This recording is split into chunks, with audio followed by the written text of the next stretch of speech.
Kalau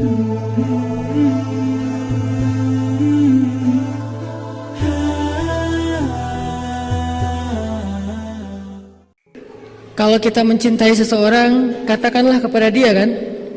Kan ada sahabat bilang, ya Rasul, saya cinta orang itu karena Allah. Kamu udah bilang belum ke dia? Belum. Bilang ke dia. Karena kalau kamu mencintai saudaramu, sampaikan kepada dia.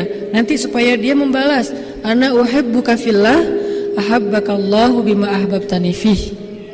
Kalau nggak ngerti bahasa Arabnya Ustaz, aku cinta sama kamu, agak-agak gelo. Cuman kalau di Indonesia nggak budaya gitu ya, jadi agak-agak ngerasa gimana gitu. Kalau di Arab biasa aja sih ngasih permen. Ana uhibbuka fillah, akhi, aku mencintaimu karena Allah. Benar-benar karena Allah. Kalau perlu kita bikin kayak make sure gitu ya. Allah, benar karena Allah. A-nya dipanjangin. Karena kalau A-nya panjang itunya artinya apakah. Kalau A-nya pendek itu huruf biasa. Benar karena Allah, Allah, benar karena Allah, benar. Sampai 3 kali. Maka kemudian Muaz bin Jabal mengatakan, saya pernah mendengar Rasulullah SAW bersabda, siapa yang saling mencintai di dunia karena Allah, nanti di akhirat mereka akan saling memberi pertolongan. Kalau ada yang duluan masuk surga, dia akan cari temannya yang saling mencintai di dunia karena Allah, untuk dia tolong supaya bareng-bareng masuk surga. Kenapa? Karena di dunia aja mereka gak mau bahagia sendiri, pasti ingat temannya. Lagi makan ingat temannya, dia makan gak ya? Kalau dia di rumahnya bagus, rumah temannya bocor, ingat rumah temannya, kasihan dia bocor kalau lagi hujan nih. Ingat di dunia aja, ingat apalagi di akhirat. Nah ini dengan manusia, lisan. Kalau dengan Allah gak cukup lisan. Justru muamalah dengan Allah itu mainnya di sini. Muamalah dengan manusia di lisan. Dengan istri itu kita harus pintar-pintar membahagiakan hatinya dengan lisan. Kita harus pintar-pintar membahagiakan hatinya dengan kata-kata yang indah. Sehingga Nabi mengatakan qaulun ma'rufun shadaqah. Ucapan yang baik itu sedekah pahalanya. Jadi kita membahagiakan istri kita dengan ucapan yang baik, itu sedekah banget. Kita membahagiakan istri kita dengan dengan teks atau dengan WA yang romantis, itu membahagiakan dan itu sedekah berpahala di sisi Allah. Ini kalau manusia. Kalau Allah kadang-kadang nggak cukup.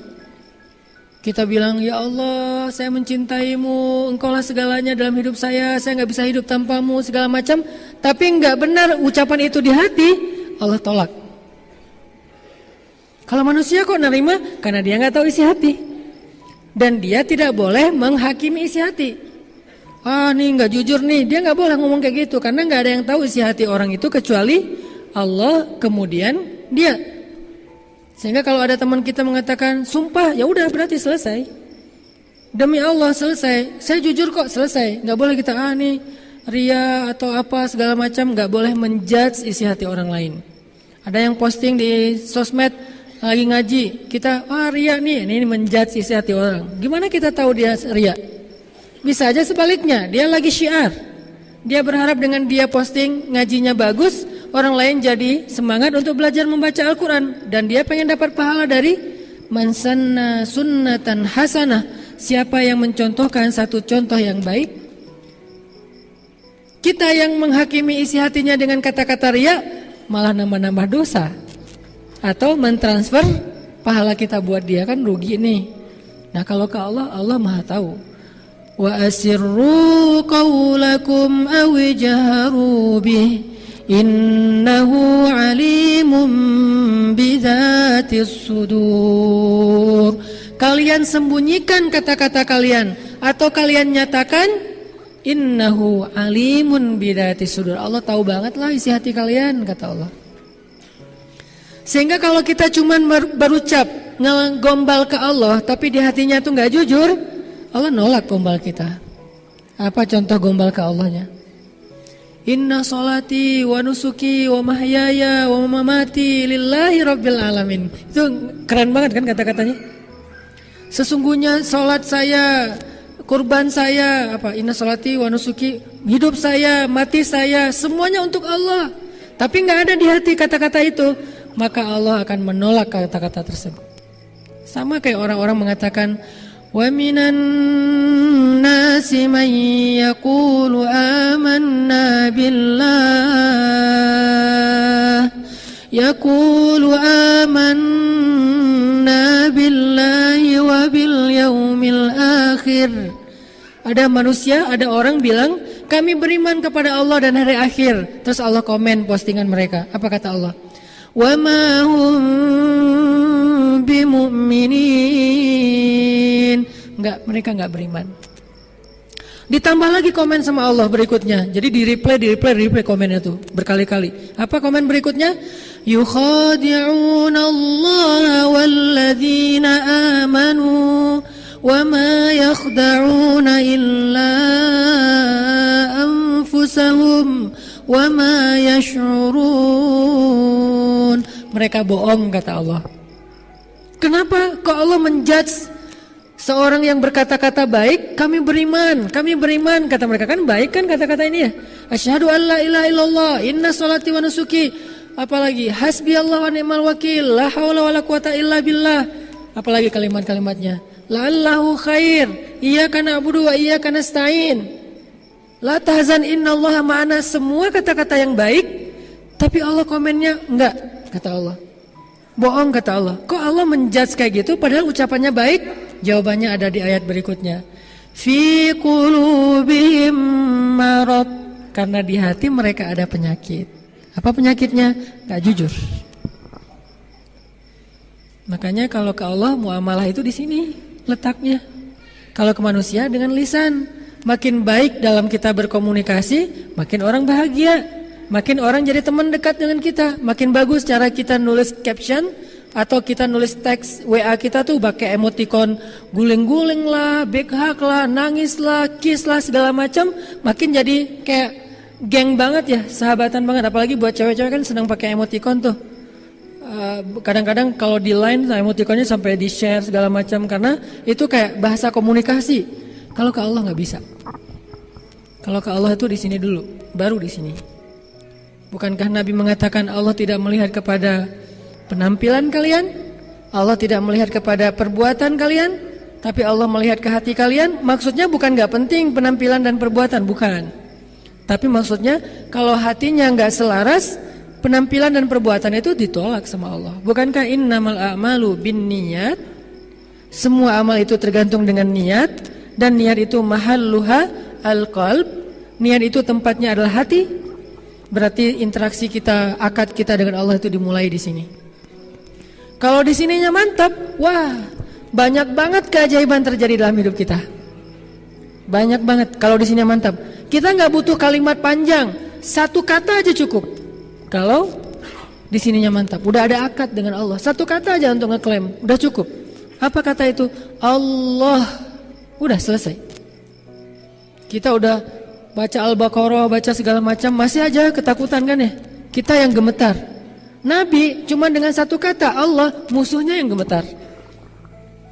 Kita malam-malam sendirian mungkin di rumah atau di kos-kosan, dan banyak cerita-cerita serem kata orang-orang di kos-kosan itu di belakang rumah segala macam. Kita bacalah Al-Baqarah, lengkap tuh, 286 ayat dibaca. Kan Masya Allah ya. Ada berapa kata Allah di dalam surat itu? Kok masih gemetaran? Kok masih gak bisa tidur? Kok masih khawatir? Karena kita membaca itu dengan lisan, bukan dengan hati. Ketika kita membaca ayat Allahu waliyul ladzina amanu, padahal cukup ya satu kata itu, satu kalimat.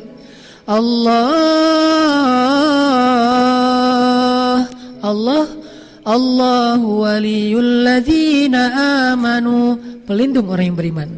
Kan selesai ini seharusnya. Allahu waliyul ladzina amanu. Ya udah saya yakin. Selesai seharusnya. Udah tenang, tumanina, bisa tidur, sakinah. Padahal kan kata-katanya tuh udah mantep banget. Kenapa masih kurang? Di sininya belum. Kita baca Al-Mulk, kita baca Yasin, kita baca banyak surah di Al-Quran yang semuanya juga baik. Al-Kahfi. Kenapa kok gak bisa bikin kita tenang ketika ada masalah? Lagi ada masalah galau berat nih, baca la tahzan innallaha ma'ana. Kita ulang-ulang. Lagi galau berat, baca tabarakalladzi biyadihil mulku wa huwa ala kulli syai'in qadir. Kok masih galau? Karena lisan kita enggak klop dengan hati kita. Jadi nggak akan terjadi apa-apa dalam hidup kita. Kenapa nggak terjadi apa-apa? Karena kita nggak lagi bermuamalah dengan Allah. Kita lagi bermuamalah dengan orang atau dengan diri kita sendiri. Kalau kita pengen dapat pertolongan dengan Allah, pertolongan dari Allah, muamalahnya pakai ini. Bukan pakai ini doang. Kalau pakai ini, nggak usah panjang-panjang. Allah aja bisa selesai masalahnya. Kayak Nabi lagi ditodong senjata, benar-benar ditarik dikit aja. Itu kan pedang tajam banget tuh. Ditaruh di sininya Nabi atau mungkin di sininya. Wallahu alam, yang jelas di leher Nabi. Taruh di sini, ditarik sedikit, itu langsung kayak kita motong ayam. Benar-benar langsung Nabi kegorok itu. Dan itu benar-benar gak ada yang ngelindungin Nabi di antara manusia. Dia bilang, siapa yang akan menyelamatkan kamu Muhammad sekarang? Teman-teman kamu, sahabat-sahabat kamu jauh. Nabi melihat ke arah dia dengan tenang dan hatinya mantap, mengatakan, Allah. Langsung jatuh tuh pedang.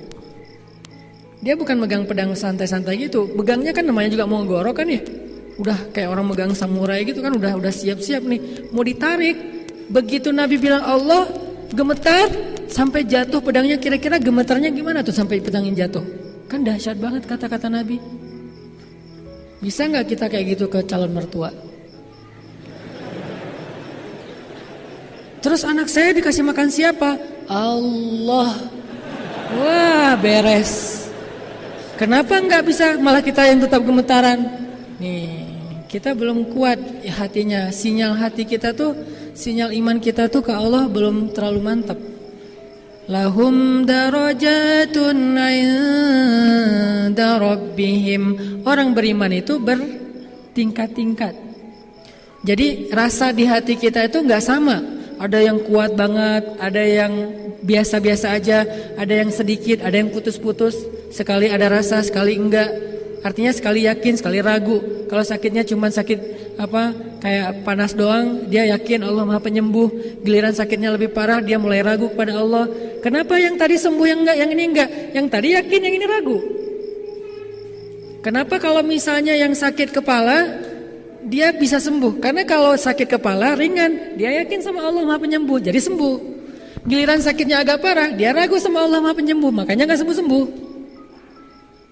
Ada tuh Ustadz, dia orangnya saya yakin orangnya beriman banget, tapi kok gak sembuh-sembuh? Nah, nanti ada jawaban lain. Yang jelas, gak ada iman yang sia-sia. Gak ada iman yang sia-sia. Iman itu sekecil zarrah aja nilainya lebih daripada langit dan bumi. Bukankah Nabi banyak banget hadis tentang mengatakan satu amal yang lebih baik daripada bumi dan seisinya? Atau langit dan bumi kan? Itu sekecil zarrah amalnya, tapi lebih berat daripada langit dan bumi. Kalimat subhanallahi wa bihamdi, subhanallahil azim aja, itu kalau ditimbang di dua timbangan, yang satu ditaruh bumi dan langit, satu lagi kalimat subhanallahi wa bihamdi, subhanallahil azim, itu lebih berat subhanallah daripada bumi dan langit. Iman sesepele itu coba. Belum kalimat yang panjang, yang satu surat Al-Quran yang kayak gimana panjang lebar. Cuman kata-kata yang singkat. Kenapa? Kalau diucapkan dengan hati yang mantap. Jadi kalau kita pengen lihat keajaiban dalam hidup kita, ini nih yang ditajdid. Kita butuh majelis ilmu itu untuk ini nih, untuk ngecas terus, untuk nguatin terus. Sehingga kalau ininya kuat, begitu kita angkat tangan, ininya mantap, Allah kasih. Dan saya walaupun bukan ahlinya, tapi saya dengan kelemahan saya tuh sering ngebuktiin itu benar-benar nyata loh. Benar-benar nyata, di luar dugaan, di luar nalar kita tuh bisa terjadi. Makanya kayak saya sering banget men-flashback tentang pengalaman-pengalaman hidup saya pribadi. Itu jadi kayak kata Allah di surat Ad-Duha. Ketika Nabi lagi galau kan ya, 6 bulan gak turun wahyu. Setiap hari Nabi ngelihat ke langit, mana ya Jibril kok gak turun-turun. Setiap hari Nabi ngelihat ke langit, mana Jibril kok gak datang juga. Mana Jibril, mana Jibril, mana Jibril. Selama 6 bulan sampai Nabi sedih, sampai Nabi mulai berpikir kalau beliau sudah dicabut, dipecat jadi Nabi.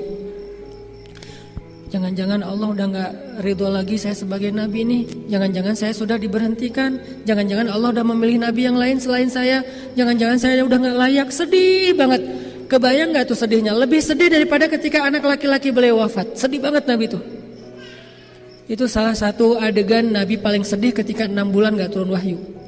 Sampai Nabi menganggap bahwa hidup ini udah nggak ada artinya lagi kalau saya udah nggak punya manfaat, udah nggak ada misi dalam hidup, buat apa lagi saya hidup. Sedihnya luar biasa, murung terus-terusan. Tiba-tiba turun ayat wadduha, demi matahari yang ketika duha, artinya hidup ini masih cerah Muhammad. Walaili idza saja, demi malam yang tenang. Kenapa kamu resah Muhammad?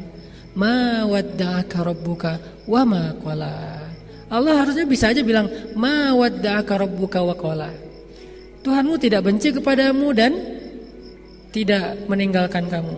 Tuhanmu tidak meninggalkan kamu dan tidak benci kepadamu. Enggak, Allah bilang Tuhanmu tidak pernah meninggalkan kamu, tidak pernah benci Tuhanmu tidak pernah meninggalkan kamu dan benar-benar tidak pernah membenci kamu.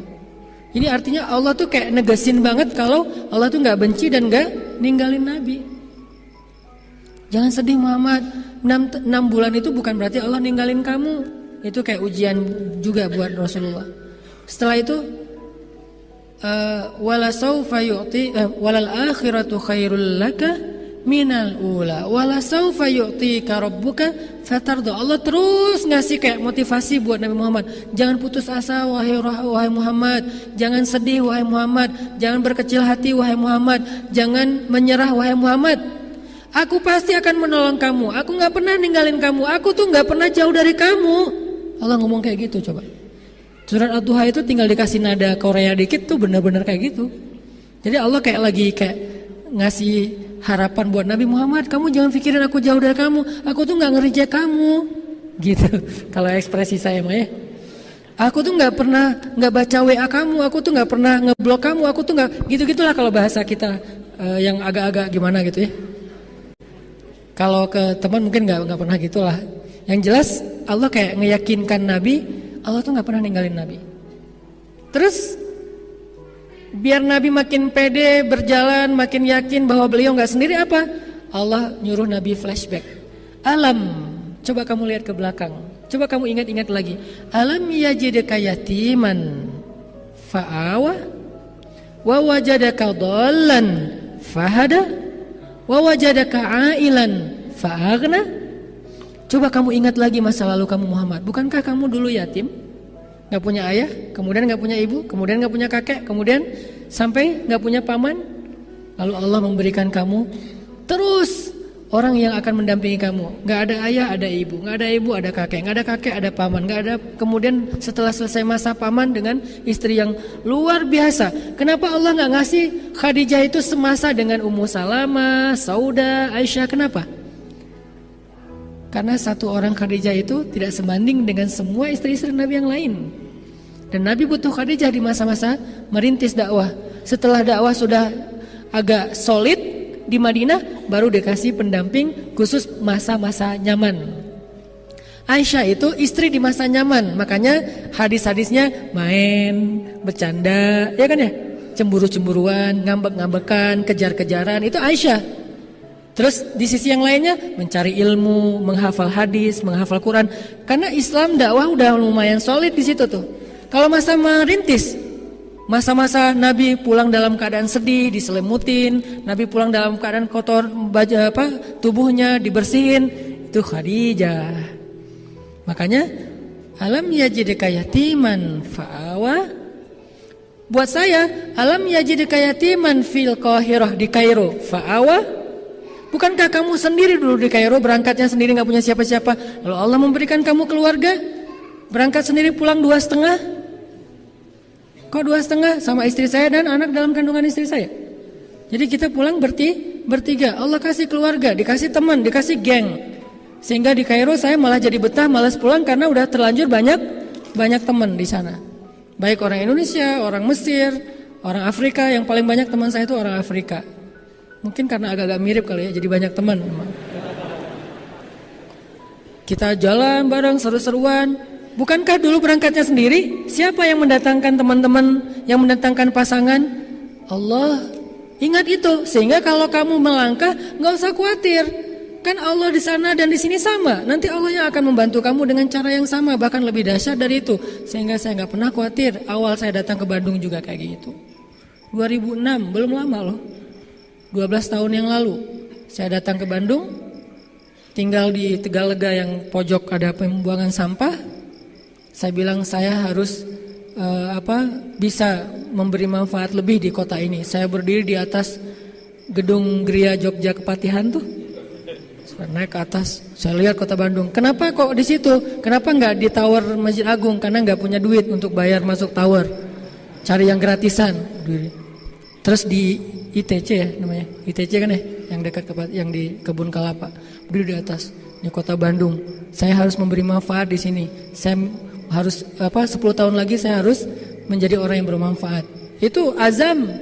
Kenapa saya yakin? Bukankah saya di Mesir juga dulu kayak gitu? Awal saya datang ke Mesir, hari pertama langsung ditaruh di sekretariat mahasiswa Aceh di lantai 21.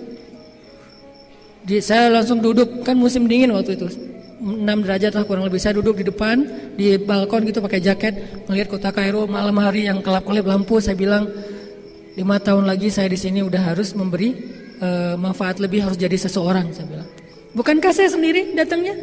Tiba-tiba 5 tahun kemudian saya punya keluarga, punya teman. Alhamdulillah selesai kuliah di Al Azhar. Oh berarti itu modal. Alam yajidaka yatiman fa'awa. Kenapa kalau di Kairo aja bisa, kenapa di Bandung enggak? Kalau di Bandung aja bisa, kenapa di tempat lain enggak? Alam yajidaka yatiman fa'awa. Wa wajadaka dhallan. Namanya anak baru kan dol ya. Apa dol? Bingung. Ini gimana nih? Banyak bingungnya kan, namanya orang baru. Awal-awal datang ke Kairo bingung naik bis tuh kayak gimana. Soalnya bis di Kairo tuh emang koboi banget. Kita kalau misalnya ketinggalan kalau kita misalnya nggak siap-siap di pintu pas mau turun, ya lewat. Karena dia nggak pernah berhenti di halte. Hanya melambat sedikit terus kita turunnya sambil lari. Terus kalau udah jauh susah lagi nyari-nyari jalannya. Salah naik bus ya salah jalan. Artinya masih bingung nih gimana nih. Terus tinggal di mana? Terus saya makannya apa? Dolan. Fahada, Allah tunjukkan satu persatu, enggak sekaligus. Pertama Allah amankan dulu masalah kebutuhan beasiswa. Allah tunjukkan tiba-tiba ada yang buka, ada lembaga kayak lembaga zakat gitu, buka beasiswa untuk anak baru. Datang ngantri, disuruh ngaji doang, lulus, alhamdulillah selesai satu. Fahada. Udah dapat beasiswa, akhirnya fahadanya apa? Cari kos-kosan. Dapat kokosan, awalnya cari yang paling murah di kampung. Yang saya cerita ada keledai segala macam, di kampung banget. Selalu kayak gitu mulai kehidupan saya tuh, dari awal banget, dari bawah. Udah dapat kos-kosan, sekarang tinggal mikirin jalur dari kos-kosan ke kampus. Naik apa yang paling murah? Apakah naik MRT? Sesekali doang naik MRT karena mahal, cuma pengen sok-sok keren-keren aja gitu, naik MRT. Sisanya naik kayak bis yang paling murah, yang isinya tuh orang jualan sayur, terus kayak bawa-bawa ayam gitu. Pokoknya gitu aja, keluar dari situ tuh baju udah harus ganti. Belum lagi kalau musim panas kan keringat-keringetan terus segala macam. Keluar dari situ gimana ya kok jadi kayak gini. Itu naik itu. Kenapa? Udah fahada. Dari situ mulai fahadanya apa? Mulai kenal teman-teman orang Indonesia. Mulai ditunjukkan oleh Allah ide bikin usaha apa. Fahada.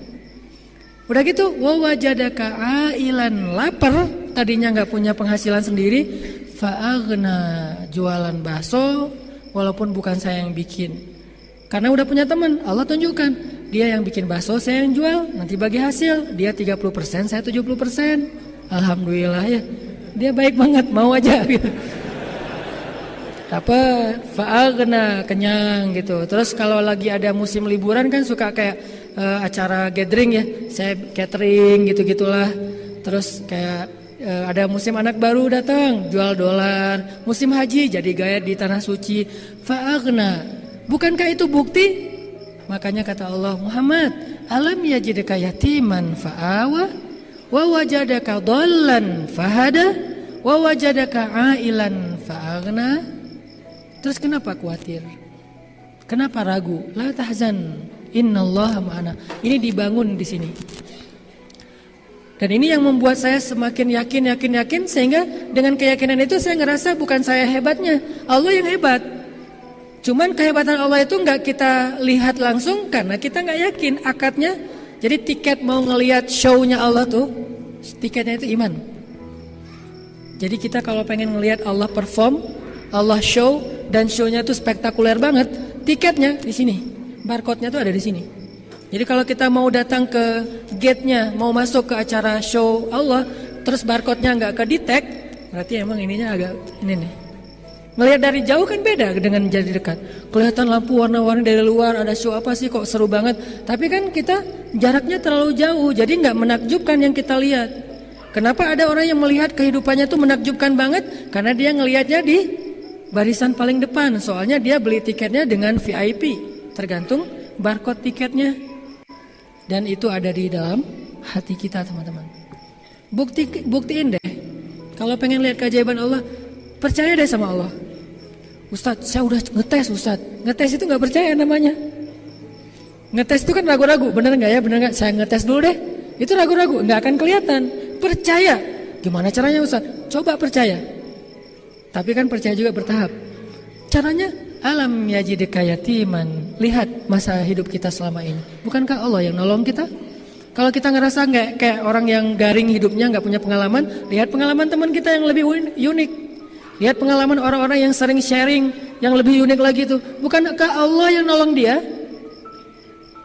Apalagi kalau di Bandung tuh banyak banget hijrah story kan. Dari orang-orang yang Allah selamatkan, dikasih second life kayak gitu-gitu. Bukankah itu alam yajidika yatiman fa'awa, wa wajadaka dhallan fahada, wa wajadaka ailan fa'aghna. Kenapa enggak bertambah iman kita mendengar cerita-cerita itu? Sehingga kalau kita udah bertambah iman, nanti kita akan melihat keajaiban dari Allah. Kalau enggak, wa ma hum bimu'minin. Yukhadi'un Allah fi qulubihim marad, kata Allah.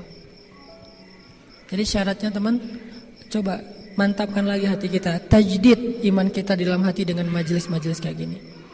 Itu yang bikin saya merasa, kalau saya pribadi nih ya, bukan saya mungkin gak layak, tapi saya merasa wa amma bi ni'mati rabbika fahaddits. Saya merasa ada satu kehebatan Allah yang saya pengen banget cerita ke banyak orang. Bukan sayanya hebat, demi Allah, Allahnya yang hebat. Dan kehebatan Allah ini kita harus tahu. Nah, itulah motivasi saya men-share.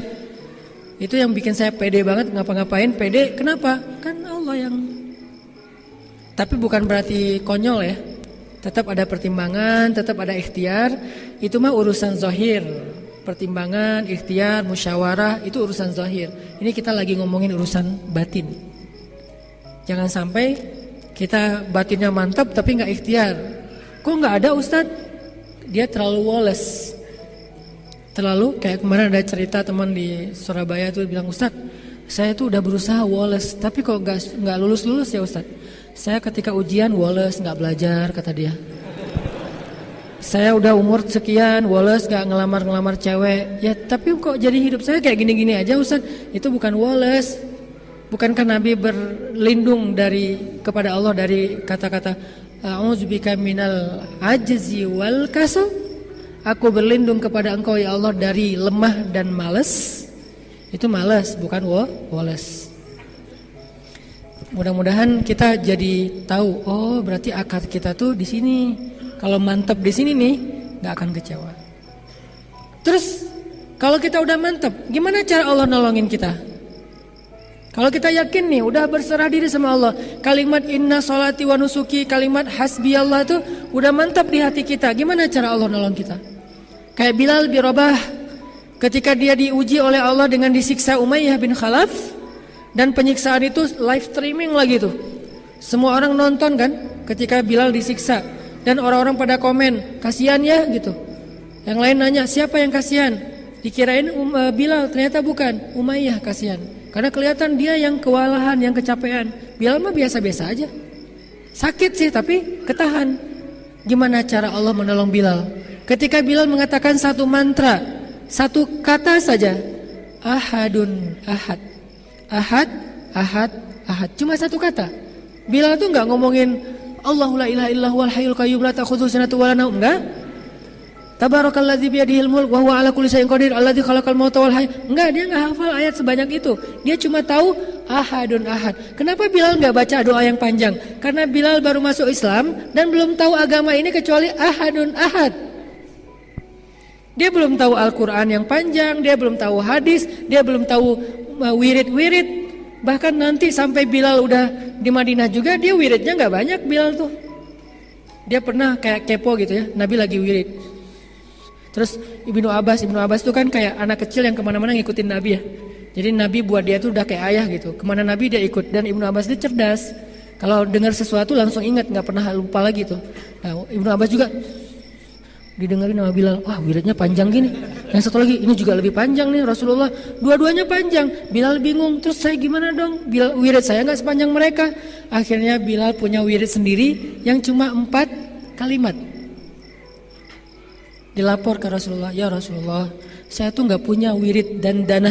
Saya nggak punya wirid seperti wirid Nabi, wirid Ibnu Abbas, wirid Ali yang panjang-panjang. Boleh nggak ya Rasul? Kata Rasul, wirid kamu apa Bilal? Kata Bilal, wirid saya, Allahumma inni as'aluka ridhoka wal jannah wa a'udzubika min sakhatika wan nar. Cuma 4 hal. Itu kan wiridnya Bilal tuh. Allahumma inni as'aluka ridhoka wal jannah wa a'udzubika min sakhatika wan nar. Cuma itu doang ya Rasul. Nabi tersenyum. Nabi bilang, Bilal, wirid kami panjang-panjang, intinya itu juga. Jadi Bilal itu menyimpulkan gitu, pintar ya. Wirid Nabi kemana-mana, ujung-ujungnya adalah wirid Bilal. Jadi dia tinggal ngambil ujungnya aja. Rabbana atina fid dunya hasanah. Beres kan? Wa fil akhirati hasanah wa qina azabannar. Itu udah udah menyeluruh semua doa itu ada di situ. Makanya disebut pamungkas. Jangan remeh loh dengan doa itu. Kalau kita baca doa itu dengan yakin, itu benar-benar ajaib tuh doa. Kita aja yang kadang-kadang ngerasa, aduh kayak kurang afdol nih, kayak kurang nih doanya cuma Rabbana atina. Enggak. Kalau mau nambah boleh. Tapi doa itu juga udah keren banget tuh. Bahkan doa itu diajarkan di surat An-Nisa. Allah sendiri yang ngajarin. Hasanah dunia, hasanah akhirat, dan terhindar dari api neraka. Mau nambah yang lain buat apa? Biar makin mantap nih. Ahadun ahad, dia cuma tahu satu kata, ahad doang gitu. Kok terus apa pertolongan Allah buat Bilal? Allah menolong Bilal bukan tiba-tiba begitu, ahadun ahad, datang Abu Bakar, Bilal saya beli, saya bebaskan. Nggak gitu cara Allah menolong hambanya. Ini yang kita harus paham. Sehingga tadi jawabannya ketika ada yang mengatakan dia itu orang yang beriman, dia itu orang soleh, kok dia nggak ditolong? Nggak, dia ditolong, kita yang nggak tahu dia ditolong. Apa bentuk pertolongannya? Allah menolong hambanya dengan 2 cara. Pertama, pertolongan pertamanya adalah kayak UGD gitu.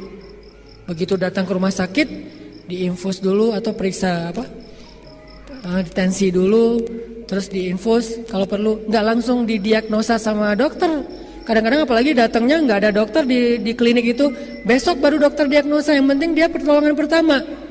Nah Allah ngasih kita pertolongan pertama, kemudian baru pertolongan yang berikutnya. Pertolongan pertama apa?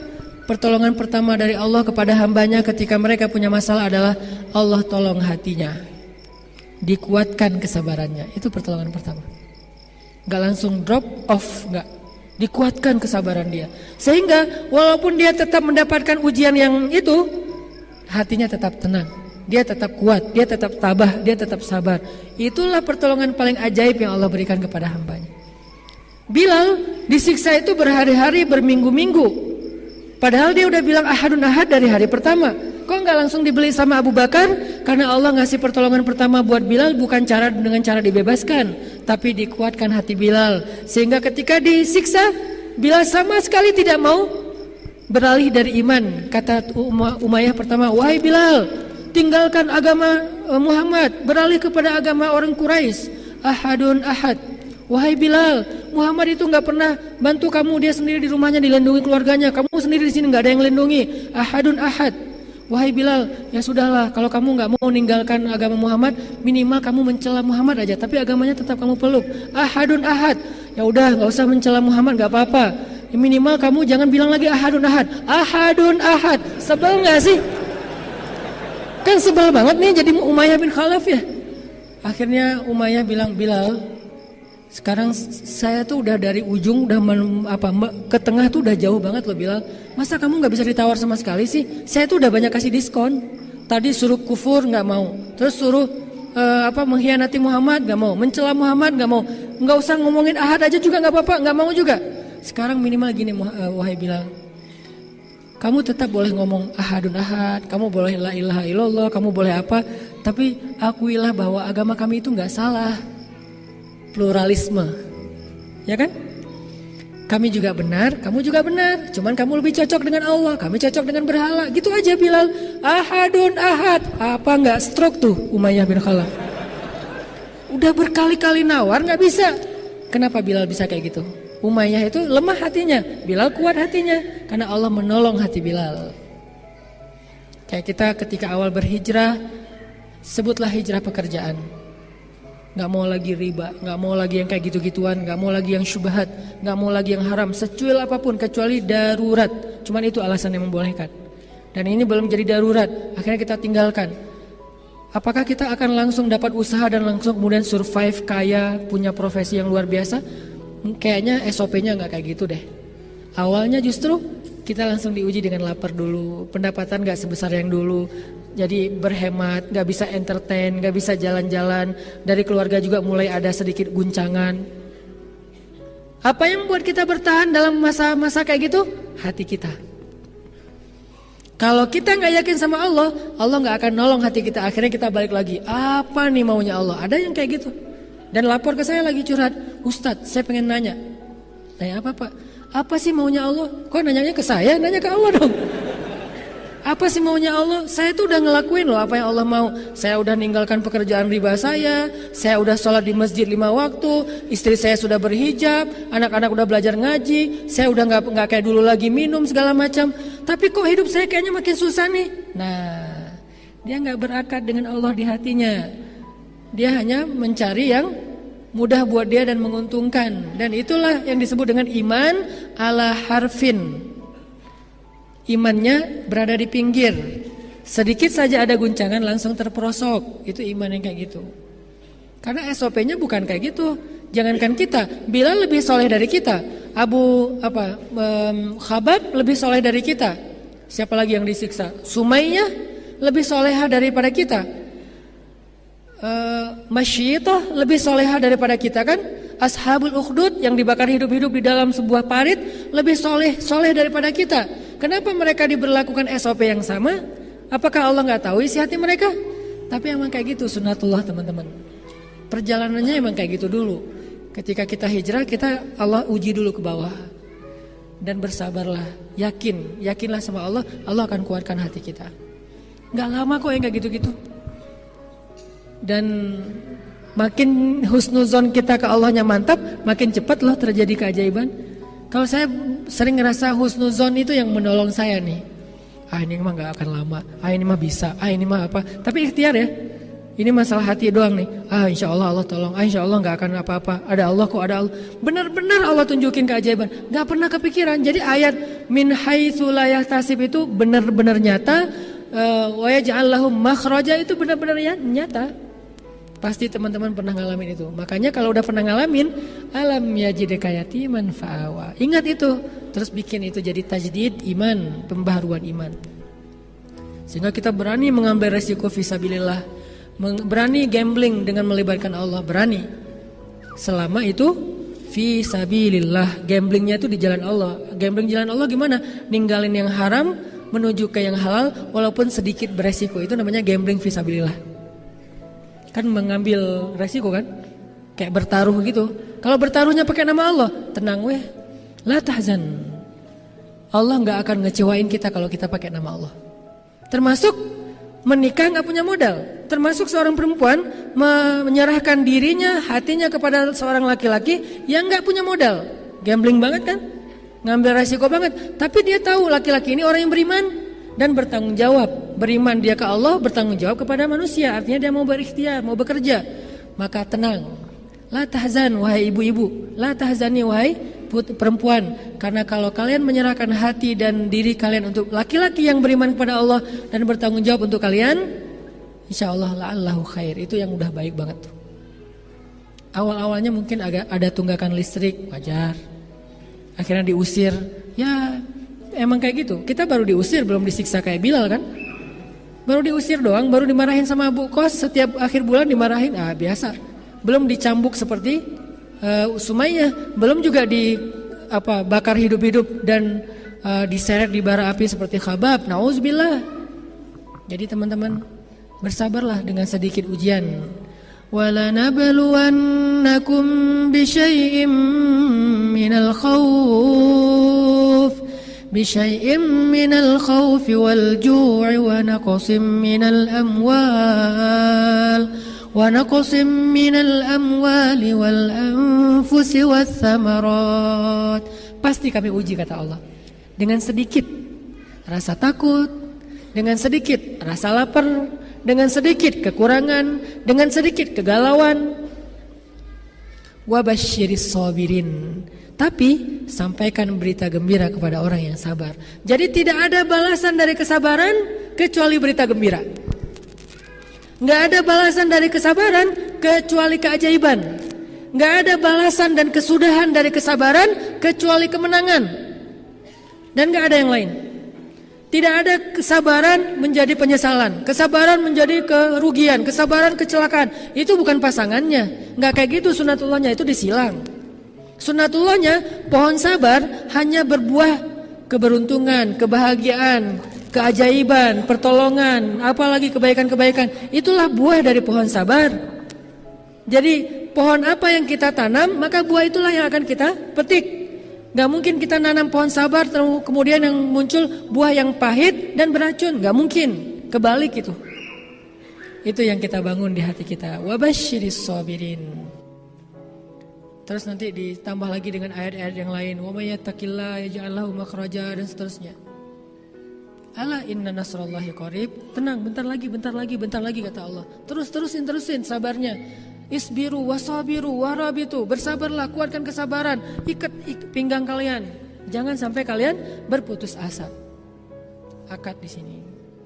Baru nanti Allah tunjukin.